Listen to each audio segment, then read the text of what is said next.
बताते चले कि इस मर्तबा ईद उल अजहा पर तवील 9 तातीलात मिलने का इम्कान है, जिससे सरकारी मुलाजमीन भरपूर मजे करेंगे। सब्सक्राइब करें धरती न्यूज यूट्यूब चैनल, पास ही मौजूद बेल आइकन को दबाएं और रहें धरती की हर खबर से बाखबर। इतलात और कैलेंडर के मुताबिक सरकारी मुलाजमीन 17 जुलाई बरोज हफ्ते से तातील पर चले जाएंगे। तातीलात से ज्यादा मजे वो करेंगे जिनके घर कराची से बाहर हैं। वो अपनी फैमिली के साथ मुकम्मल एक हफ्ता गुजारेंगे। सिंध के दीगर शहरों में रहने वाले अपने आबाई इलाकों की जानिब हफ्ता 17 जुलाई से रवाना हो जाएंगे। यूँ 17 जुलाई हफ्ता को हफ्ता भर तातीलात का आगाज हो जाएगा।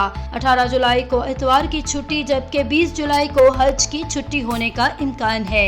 इसके बाद 21, 22 और 23 जुलाई को ईद की छुट्टियां, जबकि 24 और 25 जुलाई को हफ्ता और इतवार की छुट्टियां होंगी।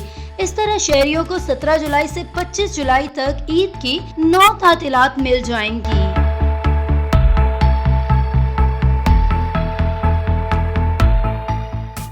सब्सक्राइब करें धरती न्यूज यूट्यूब चैनल, पास ही मौजूद बेल आइकन को दबाएं और रहें धरती की हर खबर से बाखबर।